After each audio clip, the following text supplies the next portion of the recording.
Assalamualaikum warahmatullahi wabarakatuh. Perkenalkan, nama saya Fajar Ar-Rahman, asisten lab untuk mata praktikum dasar pemrograman 2. Pada pertemuan ke-6 kali ini kita akan menggunakan bahasa Pascal ya, karena ada beberapa materi yang ketinggalan sebelumnya, yaitu ada file teks bertipe, tab bertipe, dan juga prosedur. Di sini kita masuk ke prosedur dulu, atau fungsi rekursif. Prosedur atau fungsi dipanggil lewat namanya, baik itu di luar subprogram maupun di dalam subprogram. Pemanggilan prosedur atau fungsi di dalam prosedur atau fungsi itu sendiri disebut rekursif. Struktur rekursif baik dipakai untuk beberapa algoritma yang sulit. Perbandingan rekursif ini dengan perulangan atau iterasi adalah pada rekursif setiap pemanggilan akan menggunakan memori. Kemudian lanjut lagi ke prosedur. Prosedur adalah suatu program terpisah dalam blok sendiri yang berfungsi sebagai subprogram atau program bagian. Prosedur diawali dengan kata cadangan prosedur di dalam bagian deklarasi prosedur. Prosedur dipanggil dan digunakan dalam blok program yang lainnya dengan menyebutkan judul dan prosedurnya. Contohnya adalah ini. Program, judul program, prosedur, judul prosedur, begin n titik koma, bikin n titik.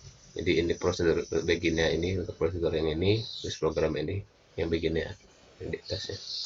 Kemudian masuk lagi ke function. Function, blok fungsi hampir sama dengan blok prosedur, hanya fungsi harus diklarasikan dengan tipenya. Tipe deklarasi ini menunjukkan tipe hasil dari fungsi. Tipe tersebut ditulis pada akhir deklarasi fungsi yang didahului dengan titik koma. Dengan sebagai berikut. Fungsi ini biasanya buat pakai mengembalikan nilai ya, karena membutuhkan tipe data. Contohnya adalah function ini untuk bentuk umumnya, function identifier, daftar parameter, kemudian tipe datanya apa. Contohnya faktorial, variabel yang kita terima apa parameternya, dan untuk outputnya, untuk tipe data yang dikeluarkan harus integer.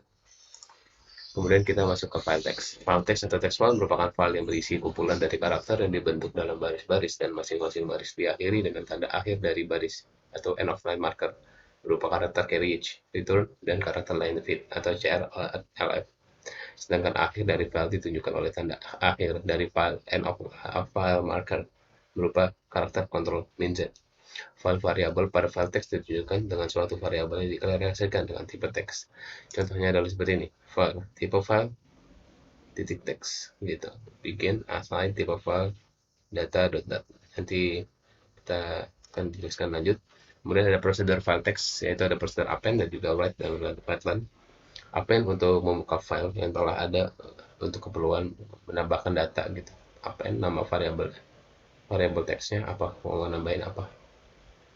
Kemudian prosedur write dan return untuk merekam data ke file atau menuliskan data ke file gitu ya. Ini variabelnya apa, kemudian mau diisi apa. Selanjutnya itu read dan run juga. Kemudian set text buff ya, terdalam mencoba membaca satu atau lebih nilai dari file ke dalam satu atau lebih variabel. Pada return sama dengan read, tapi akan menggeser pembacaan ke awal dan baris berikutnya dalam file gitu. Jadi baca di baris baru. Kemudian prosedur set text buff digunakan untuk membuat buffer yang baru sebagai pengganti dari internal buffer untuk file variabel. Ini sintaksnya seperti ini. Oke, lanjut ke selanjutnya ada fungsi L, fungsi seek-off, dan seek-all. Seek-all digunakan untuk mengetahui apakah posisi dari file berada di end of line marker atau tidak. Nah, hasilnya nanti boleh ya true atau false. Kemudian fungsi seek-off akan menghasilkan status akhir dari file seek-off file. Jadi teksnya apa, kemudian boolean. Kemudian yang selanjutnya ada fungsi seek-element. Ya, fungsinya sama dengan fungsi standar element, yaitu akan menghasilkan status akhir dari baris. Kita lanjut ke file bertipe. File bertipe dapat diakses secara urut dan secara acak. File bertipe dapat dibuka dengan prosedur rewrite atau reset. Prosedur rewrite untuk membuat dan sekaligus membuka file baru, dan prosedur reset untuk membuka file yang telah ada. Ya, contohnya adalah untuk rewrite file data, file of byte. Bikin assign file data, koma abc, kemudian kita buka datanya, file data, nama variabelnya. Kemudian prosedur yang untuk file bertipe ada standar, ada write, read, seek, truncate, file, pause. Write digunakan untuk merekam satu atau lebih nilai ke dalam file, dan untuk read digunakan untuk membaca satu atau lebih nilai. Ini bentuk umumnya. Kemudian prosedur standar seek untuk mengarahkan penunjuk file ke suatu komponen tertentu dalam file. Kemudian truncate untuk menghapus jumlah komponen atau record mulai dari posisi tertentu. dengan sintaks seperti ini. Selanjutnya ada file path, itu untuk menghasilkan letak posisi sekarang dari penunjuk file. Dan yang terakhir, fungsi standard file size untuk menghasilkan jumlah dari komponen atau record yang sudah ada di file. Dan selanjutnya ada file tak bertipe. File tak bertipe atau untyped file adalah channel I/O atau input-output level rendah yang terutama digunakan untuk mengakses langsung suatu file di disk, tidak perlu bagaimana tipe dan strukturnya. Contohnya ada file data titik file. Prosedur untuk file tak bertipe ada standar, diganti dengan block read dan block write. Digunakan membaca sejumlah record yang ditunjukkan oleh count dari file ditunjukkan oleh variabel file f ke dalam memori, mulai dari byte pertama yang ditempati oleh variabel buffer. Jumlah record yang telah selesai dibacakan dicatat di variabel resolve. Untuk bentuk umumnya, kemudian prosedur block write akan merekam sejumlah record yang ditunjukkan oleh count ke file yang ditunjukkan oleh variabel f dari memori, mulai dari byte pertama yang ditempati oleh variabel buffer.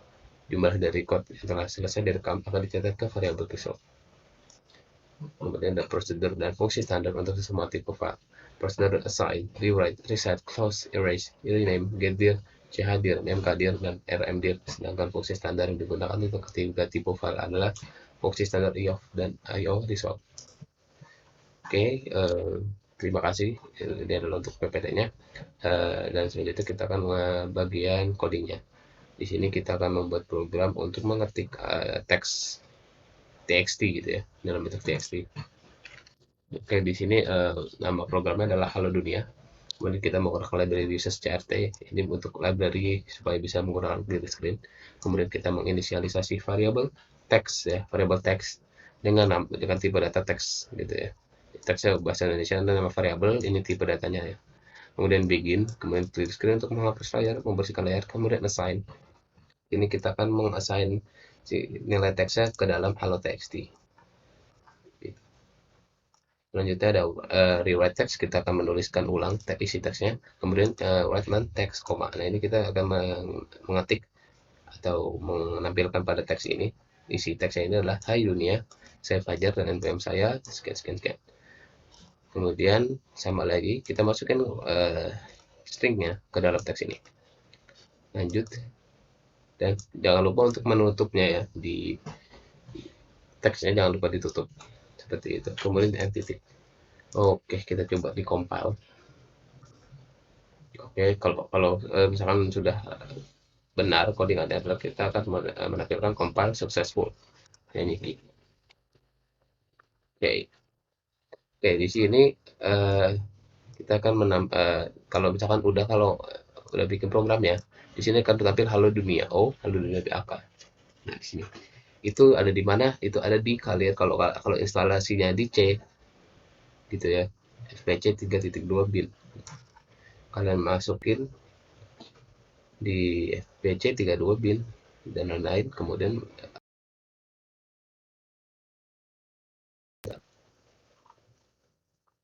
oke, Halo Dunia. Nah, kalau udah kan ada nih Halo Dunia yang aplikasi ya, X application. Kalian klik ininya nanti, kalian enter atau kalian klik 2 kali. Akan running seperti itu dan akan menampilkan halo ini. Nah, hai dunia, saya Fajar Rahman, dan NPM saya ini contoh file teksnya. Nah, sama kan sama apa yang kita coding sebelumnya. Nah, untuk ACT dan LA kita menggunakan ini.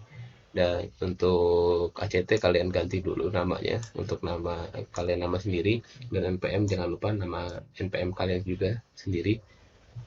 Dan untuk screenshot ACT ini digunakan untuk listing ya, halo dunia ini untuk listingnya. Di screenshot juga foldernya, kalau memang ini ada, seharusnya tuh ada ya untuk codingannya. Ini untuk listing, ini juga listing codingan ini. Kemudian ini untuk outputnya adalah ini, halo notepad txt. Oke, mungkin sekian untuk pertemuan ke-6 pada kali ini. Kurang lebihnya mohon maaf. Apabila ada pertanyaan boleh ditanyakan di Gmail. Wassalamualaikum warahmatullahi wabarakatuh.